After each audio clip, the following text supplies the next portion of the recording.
নমস্কার বন্ধুরা, welcome to ইউনিকন। তো বন্ধুরা, আবারও আমরা কথা বলবো কালকের মোহনবাগান বনাম নর্থ ইস্ট ম্যাচ নিয়ে। তো কালকে একটা ব্রিলিয়ান্ট ম্যাচ কিন্তু মোহনবাগান নর্থ ইস্টের এগেনস্টে খেলেছে। সেই ম্যাচের আরও কয়েকটা বিষয় নিয়ে আমরা এই ভিডিওতে আলোচনা করবো। তো লাস্ট অব্দি দেখতে থাকো, ইন্টারেস্টিং ভিডিও হবে। আমাদের চ্যানেলে প্রথমবার এলে আমাদের চ্যানেলটিকে সাবস্ক্রাইব করে রেখো, ভিডিওটাকেও লাইক এবং শেয়ার করতে ভুলো না। বাই দ্য ওয়ে, তোমরা কিন্তু কালকে অনেক ভালোবাসা দিয়েছো কালকের রিভিউ ভিডিওটাতে। জীবনে ফার্স্ট টাইম একটু অ্যাক্টিং করছিলাম, আর তাও একটা শটেই করেছি, এমন নয় যে রিটেক নিয়েছি। যাই হোক, তোমাদের সেটা পছন্দ হয়েছে, তোমরা এত ভালোবাসা দিয়েছো, এত কমেন্ট করেছো, তার জন্য তোমাদেরকে অসংখ্য ধন্যবাদ। দেখছি ভবিষ্যতে যদি আরো কিছু ট্রাই করা যায়। কিন্তু ব্যাপারটা হচ্ছে কি জানো, আমার না গাট ফিলিং এত ভালো হয় মাঝে মধ্যে, ওই যে ওরকম একটা ঘটনা হতে পারে। আমি প্ল্যানিংটা ওই টাইপের ভিডিও শুরু করার, সেটা ম্যাচ শুরুর আগে করেছিলাম, যে হতে পারে যে আশিস রাই তোমার আলাদিন আজারেকে আটকে দিল, এবং তাহলে আমি এইভাবে শুরু করব। তো অ্যাকচুয়ালি ম্যাচের মধ্যে যে আশিস রাই অতটা ভালো খেলবে অতটাও এক্সপেক্ট করিনি। বাট হ্যাঁ, আশিস রাই কিন্তু কালকে ব্রিলিয়ান্ট খেলেছে, তার প্রশংসা করতেই হবে। তো আশিস রাইকে দিয়ে যদি আমরা এই ভিডিওটা শুরু করি, তো কালকের ম্যাচে ম্যান অফ দ্য ম্যাচ হয়েছে। এবং যদি কালকের আগের দিনের ম্যাচটার কথা ভাবো, যেখানে আশিস শুরু করেনি, দীপেন্দু শুরু করেছিল, আশিস সেকেন্ড হাফে এসেছিল, গ্রেগ স্টুয়ার্টের ব্রিলিয়ান্স আমরা দেখেছিলাম। তো ওই যে গোলটা জেসন কামিংস করলো গ্রেগ স্টুয়ার্টের পাস থেকে, ওই বলটাও কিন্তু আশিস রাই জিতে গ্রেগ স্টুয়ার্টকে দিয়েছিল। তো সেখানে এই ম্যাচের পুরোটা এবং আগের ম্যাচের হাফ আশিস রাই কিন্তু দারুণ খেলেছে। হয়তো আশিস রায়ের একটু ব্রেক দরকার ছিল, এবং সেই যে একটু ইনজিওর্ড হয়েছিল, তারপর একটুখানি ছুটি পেয়েছিল, তারপর থেকে ফিরে এসে কিন্তু আশিস রাই সত্যি ইমপ্রেস করছে। এবং আশিসের ফর্মে ফেরাটা কিন্তু আরও ভালো খবর মোহনবাগানের জন্য। এমনিতেই মোহনবাগানের ডিফেন্স, সুভাশিস, আলবার্তো, টম সবাই ফর্মে ছিল, আশিসও কিন্তু ফর্মে ফিরছে। ব্রিলিয়েন্ট এটা মোহনবাগান ডিফেন্সের জন্য। একটা ভালো ডিফেন্স লাইন সবসময় tournament জেতায়।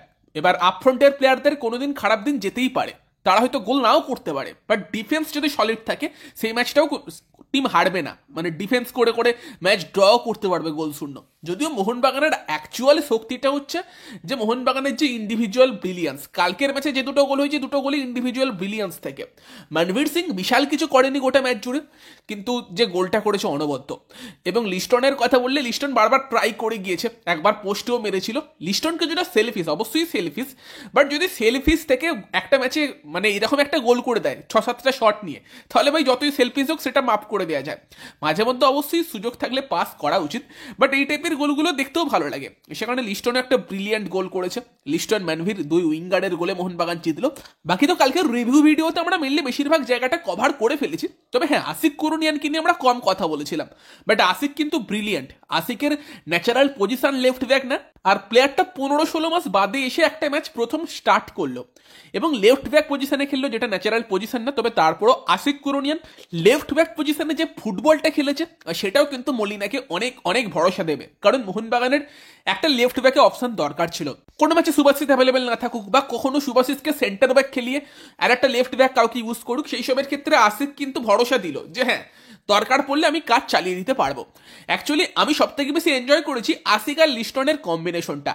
Ashiq left back defensive জায়গাতে একটু প্রবলেম হতে পারে এটা মনে হয়েছিল, তবে তারপরও আশিকের গতির সঙ্গে কিন্তু জিথিন খুব একটা পারেনি, জিথিনকে তুলে নিতে বাধ্য হয় কোচ।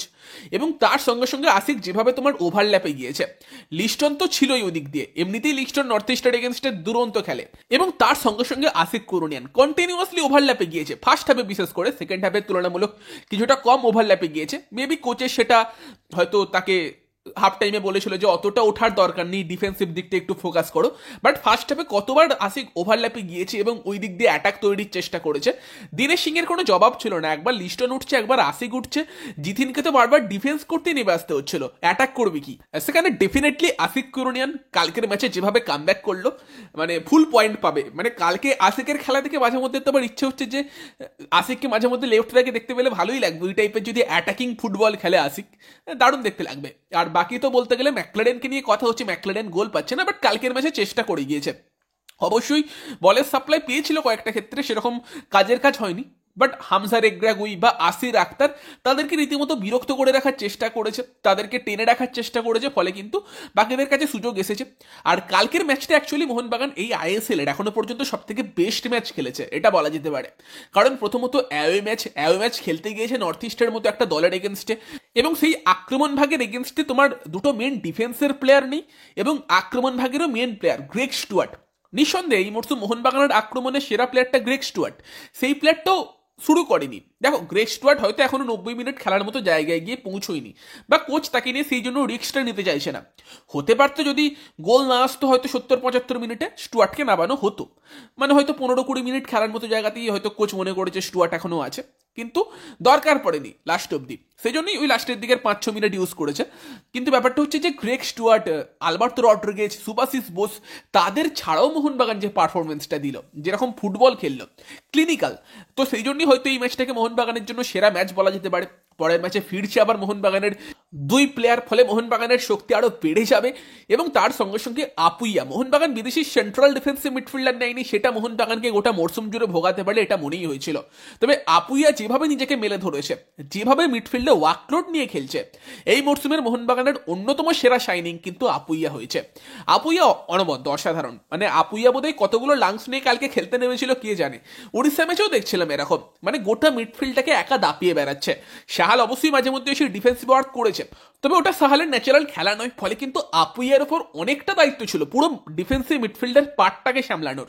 এবং সেখানে যেভাবে আপুইয়া খেলেছে, মানে 1 মিনিট থেকে লাস্ট মিনিট অব্দি পুরো একদম ফুল এফোর্ট দিয়ে গেছে, এবং ভালো ভালো ট্যাকেলও করেছে মাঝমাঠে। আপুইয়ার জন্য ব্যাপারটা খুব ক্রিটিক্যাল আর কি, যে একটা হলুদ কার্ড দেখলে আপুইয়া সাসপেন্ড হয়ে যাবে, 3টে হলুদ কার্ডে আছে, বাট তারপরও আপুইয়া যে ট্যাকেলগুলো করেছে, ক্লিন ট্যাকেল করেছে, 2বার নেস্টরকে ট্যাকেল করেছে মনে আছে, আপুইয়া অনবদ্য।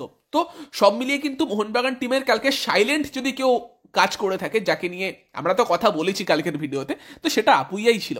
বাকি তো লিস্টন মানভীরের গোল, টম আসিসের ব্রিলিয়ান্ট পারফরমেন্স, দীপেন্দু যতটুকু দরকার পড়েছে ভালো করেছে, আশিকের কথা বললামই, মানে সবাই ক্লিনিক্যাল পারফরমেন্স ছিল মোহনবাগানের।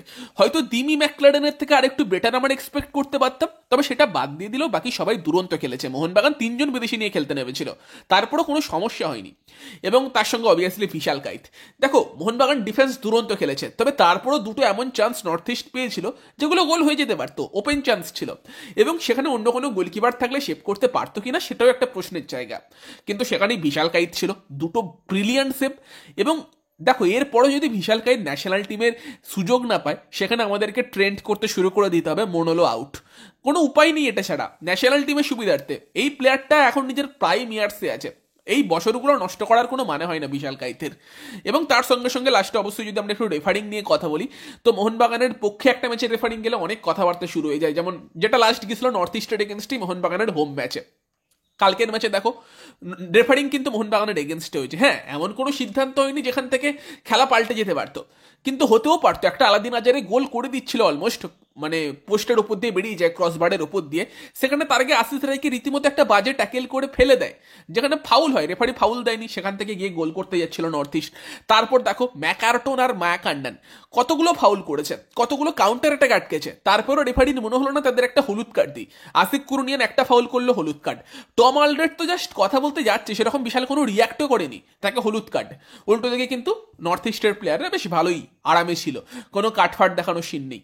একবার হামজা রেগ্রাগুই তার হাতেও বল লাগে, সেই নিয়েও কথা হবে না, কারণ মোহনবাগানের এগেনস্টে গেছে। একটা সিদ্ধান্ত যদি মোহনবাগানের পক্ষে চলে যেত, গোটা ইন্টারনেটে ঝড় নেমে যেত যে যাহ মোহনবাগান রেফারি কিনে ফেললো, মোহনবাগান এইভাবেই ম্যাচ জেতে।